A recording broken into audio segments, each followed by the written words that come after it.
সুপ্রিয় দর্শক, খবর সংযোগ টক শোতে আপনাদের স্বাগতম। আপনাদের সঙ্গে রয়েছে আমি কাজল হায়দার, আমার সঙ্গে রয়েছেন সিনিয়র সাংবাদিক আহমদ আতিক। আতিক ভাই, আমাদের সবার তরফ থেকে এবং দর্শকদের তরফ থেকে আপনাকে স্বাগত জানাচ্ছি। দর্শক শ্রোতাদেরও শুভেচ্ছা।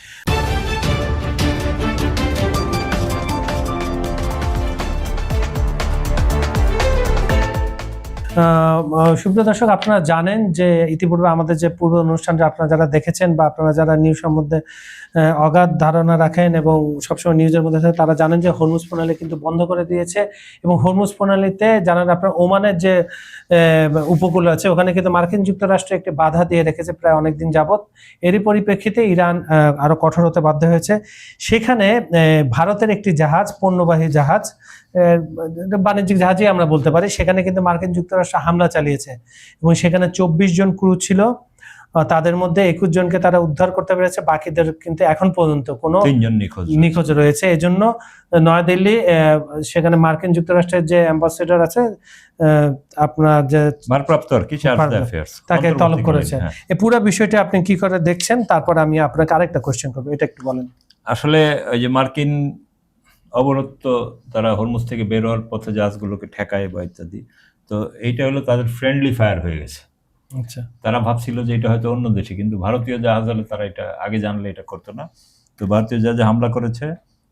এরা প্রথমে যেভাবে হামলা করে মার্কিনীরা, জাহাজকে সিগন্যাল দেয় এবং তাদের ওই চালকদের রুম টুম এগুলো খালি করে দিতে বলে, তাদেরকে জাহাজের সামনের দিকে চলে আসতে বলে, তারপরে হামলাটা করে। কিন্তু এইবার হয়তো একটু ব্যাটে বলে মিলে নাই, তাড়াতাড়ি হামলা করে ফেলছে, যার ফলে ওইখানে 24 জন ভারতীয় ক্রু ছিল, এর মধ্যে 21 জনকে উদ্ধার করা হয়েছে আর 3 জন এখন নিখোঁজ হয়েছে। এর ফলে ওমানে অবস্থিত ভারতীয় দূতাবাস লোকাল কর্তৃপক্ষের সাথে যোগাযোগ রেখে নিখোঁজদের উদ্ধারের চেষ্টা চালিয়ে যাচ্ছে। তো এই অবস্থায় যে সংঘাত চলছে, এটা নিয়ে গভীর উদ্বেগ প্রকাশ করেছে ভারত এবং পাশাপাশি নয়াদিল্লিতে যে মার্কিন দূতাবাসের অন্তর্বর্তীকালীন দায়িত্বপ্রাপ্ত প্রধান চার্জ অ্যাফেয়ার্স জেসন মিক্সকে তলব করেছে পররাষ্ট্র মন্ত্রণালয়। এইটা হলো স্বাভাবিক প্রক্রিয়া, যে কোনো দেশের যখন কোনো এক দেশের সাথে আরেক দেশের ঝামেলা চলতে থাকে, তখন রাষ্ট্রদূত পর্যায়ের লোকদেরকে পররাষ্ট্র মন্ত্রণালয়ে ডেকে পাঠানো হয়, প্রতিবাদ জানানো হয় ঘটনাগুলোর এবং পরবর্তী কি করবে। এখন যেহেতু ভারত আর আমেরিকার ঘটনা, এখানে তারা শ্যাম রাখি না কুল রাখি অবস্থা। তো ভারতীয় পররাষ্ট্র মন্ত্রণালয়ের বিবৃতিতে বলা হয়েছে যে বাণিজ্যিক জাহাজের উপর এই ধরনের ধারাবাহিক হামলা অত্যন্ত উদ্বেগজনক। পশ্চিম এশিয়ার চলমান সামগ্রিক সংঘাতেরই প্রতিফলন এই ঘটনা। আমরা আবারও সংশ্লিষ্ট পক্ষগুলিকে উত্তেজনা প্রশমন এবং কূটনৈতিক উপায়ে সংকট সমাধানের আহ্বান জানাচ্ছি। তো নয়াদিল্লি তাদের ভাষায় স্পষ্ট করে দিয়েছে যে আন্তর্জাতিক জলসীমা বাণিজ্যিক জাহাজ এবং বেসামরিক পরিকাঠামোকে লক্ষ্যবস্তু করা অবিলম্বে বন্ধ হওয়া উচিত এবং আন্তর্জাতিক আইন মেনে সমুদ্রপথে অবাধ ও নিরাপদ চলাচল নিশ্চিত করার উপর জোর দিয়েছে ভারত। যাক, এইটা আসলে ভারতীয় জাহাজে এই ধরনের হামলা এটি নয়, এর আগেও একই এলাকায় ভারতীয় জাহাজ হামলার শিকার হয়ে ইরানের দ্বারা হয়েছিল। তো এই ধরনের হামলার পেছনে আঞ্চলিক গোষ্ঠীগুলোর হাত থাকলেও মার্কিন দূতাবাসের প্রধান জেসন মিক্সকে ভারতের পররাষ্ট্র তলব করার বিষয়টি খুবই তাৎপর্যপূর্ণ, কারণ আমেরিকা ভারতের সাথে সম্পর্কের এই ধরনের রিস্ক নিতে খুব একটা পছন্দ করে না। আর মার্কিন জোটের উপস্থিতি এবং ওই অঞ্চলে ওয়াশিংটনের সামরিক পদক্ষেপের কারণেও নিরাপত্তা ব্যবস্থা বিঘ্নিত হচ্ছে কিনা বা যুক্তরাষ্ট্রের ভূমিকা নিয়ে ভারতের কোনো সুনির্দিষ্ট বার্তা বা অসন্তোষ রয়েছে তা স্পষ্ট করতেই এই তলব আর কি। তো ভারতের পররাষ্ট্র মন্ত্রণালয় যে মার্কিন কূটনীতিকদের সঙ্গে আলোচনার সুনির্দিষ্ট বিবরণ এখনও প্রকাশ করেনি, আর এটা প্রকাশ হতে একটু সময় লাগে 2-1 দিন, কারণ এখন এগুলো তো আরো হিডেন থাকার কথা।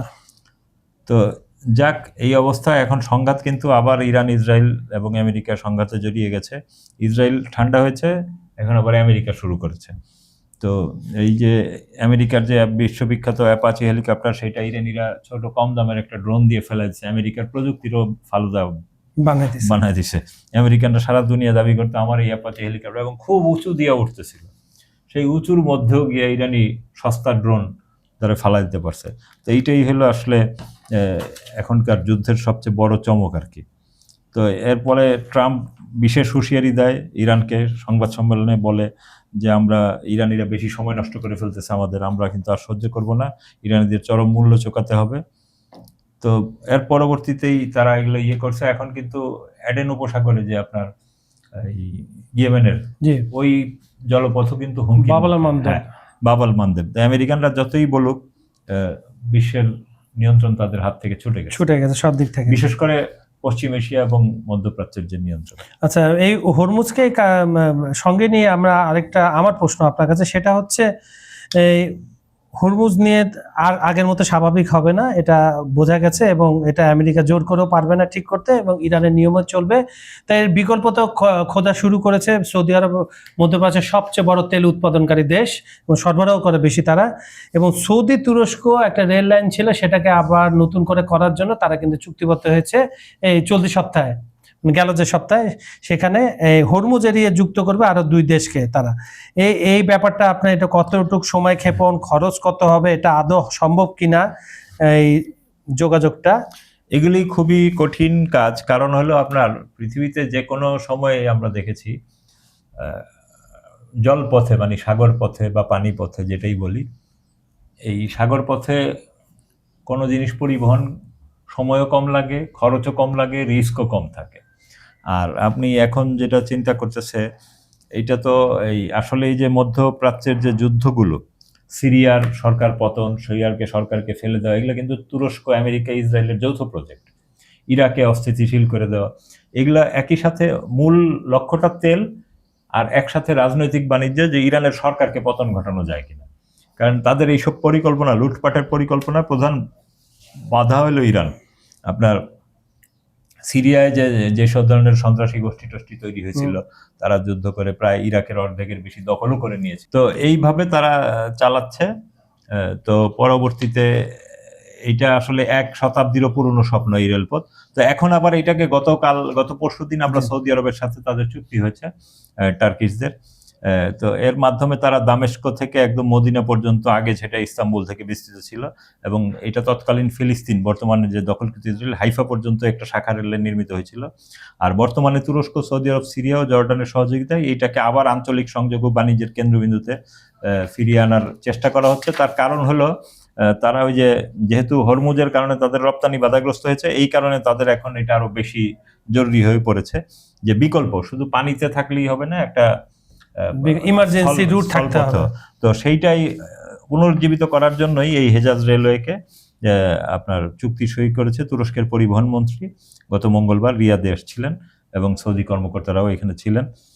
তো তিনি ওই চুক্তি স্বাক্ষর অনুষ্ঠানে বলেন যে মধ্যপ্রাচ্যের বর্তমান অত্যন্ত সংবেদনশীল সময় অতিক্রম করছে। এমন পরিস্থিতিতে বাণিজ্য ও সরবরাহ শৃঙ্খলা নিরবচ্ছিন্ন কার্যক্রম আগের যে কোনো সময়ের চেয়ে বেশি গুরুত্বপূর্ণ। তার ভাষায় পরিবহন খাতের সামনে থাকা প্রতিবন্ধকতা দূর করার জন্য একটি কৌশল প্রয়োজন, এবং এই জন্যই তুরস্ক, সিরিয়া, জর্ডান ও ইরাক হয়ে চলাচলকারী পরিবহন রুটগুলোকে তারা একটা নির্দিষ্ট রুটের আওতায় আনতেছেন, এবং দুটি পরীক্ষামূলক পরিবহন ইতিমধ্যে যাত্রা করেছে এই রুটের কার্যকারিতা ও সম্ভাব্যতা প্রমাণ করার জন্য। এতে তারা সফল হয়েছে আর কি। তো এখন দেখা যাক, গত বছরও তারা তুরস্ক এরকম ঘোষণা দিয়েছিল এই রেলপথ পুনরুদ্ধারের, এখন এইবার আবার তারা এটা করলো। তো এখন এইটা তো বিশাল, আপনি যেটা বললেন যে এটা হলো পরিকল্পনা, কিন্তু এই পুরাটা স্থাপন করতে ব্যাপক সময়ের প্রয়োজন, এবং এই সময়টা সময় এবং ব্যাপক বিনিয়োগেরও প্রয়োজন। তো এইগুলা করার পরে প্রমাণ হবে যে এইটা আসলে কতটুকু ভায়াবল। যেমন আপনার খেয়াল করবেন, আমাদের যে চিটাঙের কর্ণফুলী টানেল করেছে, এটা কিন্তু আয়ের চেয়ে ব্যয় বেশি, কিন্তু এটা রাষ্ট্রীয় ভবিষ্যৎ প্রয়োজনের জন্য রেখে দিয়েছে। ঠিক এইরকমই হয়তো এইটা একটা, এবং এই এত খরচের ব্যাপারটাও এই মুহূর্তে কতটুকু তারা সামাল দিতে পারবে, এইটাও একটা বিষয় আর কি। আচ্ছা, ধন্যবাদ আপনাকে হরমুজ নিয়ে এত সুন্দর তথ্য দেওয়ার জন্য। আমরা একটু বিশ্বকাপের দিকে চলে যাই। আপনারা জানেন যে আমাদের অনুষ্ঠানের শেষের দিকে আমরা বিশ্বকাপ নিয়ে আলাপ আলোচনা করি, যেহেতু বিশ্বকাপ আর ঘন্টাখানিক পরেই আপনার শুরু হবে উদ্বোধনী অনুষ্ঠান। তবে রাত 1টায় খেলা, বাংলাদেশ সময় 11:30টার সময় উদ্বোধনী অনুষ্ঠান। তো এখানে বর্তমান যিনি চ্যাম্পিয়ন আছে আর্জেন্টিনাকে বলা হচ্ছে যে আপনার তাদের যে ছোটখাটো সমস্যাগুলো আছে এগুলো কাটিয়ে উঠতে আরো 2 দিন সময় লাগবে। আর মেসিও একটা গুরুত্বপূর্ণ কথা বলেছেন, কারণ বলা হচ্ছে যে এই তাদের ইনজুরি এমন যে আর্জেন্টিনা ক্যাম্পটা মোটামুটি ছোট একটা হাসপাতালে পরিণত হয়েছে। যে তার মধ্যে আপনার রয়েছে গনজালো মন্তেল, নাউলেন মলিনা, লেনান্দো পেরাদেস খুবই মিডফিল্ডার, চৌকস প্লেয়ার। গতবার কিন্তু ইনজুরির কারণে তাকে দলে নেওয়া হয়নি, শেষ মুহূর্তে বাদ পড়ছিল। আর মান্তিয়াল আর মলিনা দুজনে ভুগছেন পেশির সমস্যায়। আর লিওনার্দো বার্লিতো বিশ্বকাপ থেকে ছিটকে গেছেন অলরেডি, তার বিকল্প এখনো ঠিক করা হয়নি। সবকিছু মিলিয়ে আর্জেন্টিনার এটা তো খেলার, কারণ আপনারা জানেন যে বিশ্বকাপ শুরু হওয়ার মাত্র 1 সপ্তাহ আগে বিভিন্ন লিগের খেলাগুলো শেষ হয়। ফিফা বারবার অনুরোধ করে যে 1 মাস আগে শেষ করতে, কিন্তু বিভিন্ন কারণে তারা এটা লেনদি, কারণ তখন প্রচুর পয়সা সেখানে, এবং পয়সাটা প্লেয়ারদের মাধ্যমে তারা আদায় করে। খেলা মানে বিজ্ঞাপন, বিজ্ঞাপন মানে টাকা। এটা তো টাকার এখন আসলে পিওর খেলা বলার কিছু নেই, কারণ বাণিজ্যে ঢুকে গেছে।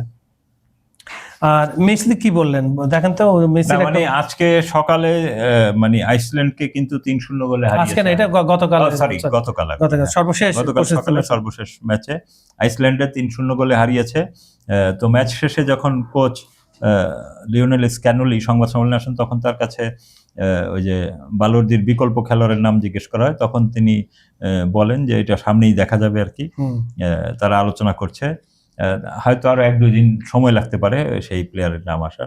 তো যাই হোক, মেক্সিকো দক্ষিণ আফ্রিকার যে আগামী ম্যাচ দিয়ে শুরু হচ্ছে, মানে আজকে যেটা প্রথম ম্যাচ 2026-এর ফুটবল, আর 16ই জুন তো আলজেরিয়ার বিপক্ষে ম্যাচ দিয়ে শিরোপা ধরে রাখার মিশনে নামবে আলবিলে সেস্তারা, মানে আরেকটা নাম বলে, হ্যাঁ, আর্জেন্টিনার ডিফেন্ডার আছে, সে বালেরদির বিকল্প কে হতে পারে তা নিয়ে আবারও আলোচনা চলবে। এখন দেখা যাক স্ক্যালোনি শুধু ইঙ্গিত দিয়েছেন না বালুর্দির বিকল্প হিসাবে স্ক্যালোনির কাছে আরো দুই ফুটবলার রয়েছে। আচ্ছা, আর্জেন্টিনা আরেকটা বিখ্যাত প্লেয়ার আছে ডি মারিয়া, যে লেফট উইঙ্গার, এবং ভালো, আপনার মনে আছে ওই ফ্রান্সের বিরুদ্ধে প্রথম গোলটা তিনি করেছিলেন বিশ্বকাপে। তো উনি এবারে নেই, উনি তো রিটায়ার্ড করে ফেলেছেন। উনি বলেছেন কিন্তু আপনার কিছু কিছু প্লেয়ার তার নজর কেড়েছে এভাবে নতুন, আর যেটা হচ্ছে যে প্লেয়ারগুলো মানে খেলতে খেলতে, তার মতে খেলতে খেলতে আর্জেন্টিনারা মানে পূর্ণ ফিট লাভ হয়ে ওঠে, সেটাই। আর এখন এটা সামনে দেখা যাক, যেহেতু সামনে তাদের দেখার বিষয় 17 তারিখ, 22 তারিখ আর 28 তারিখ তাদের গ্রুপ পর্যায়ের খেলা, তাদের সর্বোচ্চ খেলার নৈপুণ্যটা আমরা ওই 3 দিনই দেখতে পারবো আশা করতেছি। আর্জেন্টিনা সেইভাবেই তাদেরকে ঝলসে নিচ্ছে। আচ্ছা, এবার আমাদের যারা ছোটবেলায় 90 দশকের আমরা যারা বলি, তারা কিন্তু আমরা একটা বইয়ে মানে একটা অধ্যায় ছিল পেলে, এখন আছে কি সেটা এখন মনে হয় ওইভাবে খেয়াল করি না, আমাদের পুরো চ্যাপ্টারই ছিল খেলা। কালো মানিক বলা হতো, তার নামটা বিশাল বড় ছিল, হ্যাঁ, এডিসন আরাতোস দো নাসিমেন্তো পেলে, এবং তার আপনার তিনি যে 12টি গোল করেছেন, একটিও কিন্তু প্লান্টি থেকে আসেনি। এটা 14টি ম্যাচে মোট 12টি গোল করেছেন তিনি। 58, 62, 66 এবং 70 বিশ্বকাপে ব্রাজিলের খেলেছেন। তার মধ্যে তিনটা বিশ্বকাপ তিনি জুলেরিমে ওটা কিন্তু তিনি ট্রফিটা তাদের নিজেদের করে নিয়েছেন, এবং মাত্র 17 বছর বয়সে 58 বিশ্বকাপে নিজের প্রতিভা ঝলক তিনি দেখান। এবার তিনি কিন্তু প্রতিটি গোলই করেছেন আসলে ওপেন প্লে কিংবা ফ্রি কিক থেকে আর কি। আচ্ছা, এটা তাকে আলাদা এক উচ্চতায় নিয়ে গেছে। অনেকে তাকে সর্বকালের সর্বশ্রেষ্ঠ গোলদাতার একজন হিসেবে বিবেচনা করলেও তিনি কখনো পেনাল্টির উপর নির্ভর করে গোলের সংখ্যা বাড়াননি আর কি। মাত্র 17 বছর বয়সেই 58 সালে তিনি বিশ্বকাপে তার যে ঝলক দেখান। আর আপনি জানেন যে ব্রাজিলিয়ানরা একদম ছোট থেকেই খেলার প্র্যাকটিস করতে থাকে, সেটা বস্তিতে হোক, গ্রামে হোক, শহরে হোক, মাঠে ঘাটে, রাস্তায়, সব জায়গায়। আর্জেন্টিনার একই অবস্থা, খেলাটা হলো তাদের জীবনের একটা পার্ট আর কি। হ্যাঁ, তো ইনি আসলে 6 গোল করে ব্রাজিলকে বিশ্বকাপ জেতাতে গুরুত্বপূর্ণ ভূমিকা রাখেন 58 সালেই মনে হয়। তারপরে ওয়েস্টলের বিপক্ষে কোয়ার্টার ফাইনালে জয়সূচক গোল, ফ্রান্সের বিপক্ষে সেমিফাইনালে হ্যাটট্রিক, এবং সুইডেনের বিপক্ষে ফাইনালে 2টি গোল, সবই তার খেলার স্বাভাবিক ধারায় করা। এবং 62 সালে বিশ্বকাপে মেক্সিকোর বিরুদ্ধে দুর্দান্ত একক প্রচেষ্টা গোল করার পর ইনজুরির কারণে ওই বছর ছিটকে পড়েন তিনি। আবার 66 সালে বুলগেরিয়ার বিপক্ষে একটি ফ্রি কিক দিয়ে গোল করেন। এরপর 70 সালের বিশ্বকাপে চেকোস্লোভাকিয়া ও রোমানিয়ার বিপক্ষেও 4টি গোল করে ব্রাজিলকে তৃতীয় বিশ্বকাপ জয়ের পথে এগিয়ে দেন আর কি। তো বর্তমান ফুটবলে যেমন অনেক তারকার গোলের বড় অংশ আসে পেনাল্টি থেকে, সেখানে পেলের এই রেকর্ড বিশেষভাবে আলাদা করে দেখা, তিনি পেনাল্টি দিয়ে গোল দেননি। তার সব গোলই এসেছে স্বাভাবিক পরিস্থিতি থেকে, যা তার দক্ষতা ও আক্রমণাত্মক যে প্রভাবশালী উপস্থিতি সেটা আরো স্পষ্ট করে। তো এখনকার প্লেয়াররা আসলে পেনাল্টি থেকেই একটা বড় গোল পায়। তারপর বিশ্বকাপের ইতিহাসে সর্বোচ্চ গোলদাতার তালিকায় এখনো শীর্ষ 5-এ তিনি অবস্থান করছেন। তার সামনে রয়েছেন মিরোস্লাভ ক্লোসা 16টা, হ্যাঁ, তারপরে রোনাল্ডো নাজারিও, তার আছে 15টা, গার্ড মুলার ও জাস্ট ফন্টেইন আছে 14টা, এবং এরপরেই আছে লিওনেল মেসি 13টা। 12 গোল নিয়ে পেলের সঙ্গে একই স্থানে আছেন কিলিয়ান এমবাপ্পে আর কি। তো এখন এইবারের বিশ্বকাপ এই সব হিসাবকে হয়তো নতুন করে আবার এবং এইখানে নতুন রেকর্ড হবে।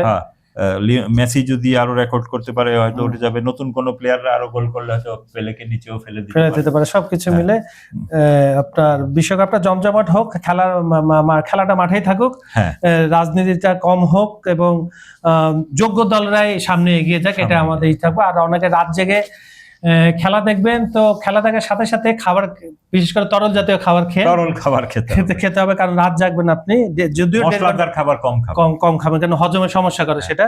কারণ যেহেতু মিনিমাম তো 1.5 ঘন্টা, সব মিলে 2-3 ঘন্টা চলে যেতে পারে হ্যাঁ খেলাগুলো। আর বাছাই করে করে খেলাগুলো দেখবেন, সবগুলো খেলা দেখার আসলে সম্ভব না। আর শারীরিক না। কারণ আমাদের অনেকেই আপনার অফিস আছে, অফিস আছে, আবার অনেকে স্টুডেন্ট আছে, হ্যাঁ। সবকিছু মিলে স্বাভাবিক প্রক্রিয়ার মধ্যে রাখার চেষ্টা করবেন। তো আমাদের অনুষ্ঠানটা, এই টকশোটা পৃথিবীর কোন প্রান্ত থেকে দেখছেন আর আপনি কোন দল সাপোর্ট করেন আমাদেরকে কমেন্টে জানিয়ে দিবেন। আর আমাদের এখানে কোনো কিছু ইন্টারন্যাশনাল বা খেলাধুলা যে কোনো বিষয় যদি আপনি জানতে চান, বিষয় সংক্রান্ত বা যুদ্ধ, মধ্যপ্রাচ্য, যে কোনো সমস্যা নিয়ে আমাদেরকে মতামত জানাবেন, আমরা চেষ্টা করবো সে বিষয়ে কথা বলার জন্য। আর বিজ্ঞাপন ও প্রমোশনের জন্য ডেসক্রিপশনে কিছু নাম্বার দেওয়া আছে, সেখানে আপনারা যোগাযোগ করতে পারেন। এই বলে আজকের মতো অনুষ্ঠান এখানে শেষ করছি। দেখা হবে আবার আগামীকাল একই সময় একই চ্যানেলে। সবাই ভালো থাকবেন, সুস্থ থাকবেন। আল্লাহ হাফেজ।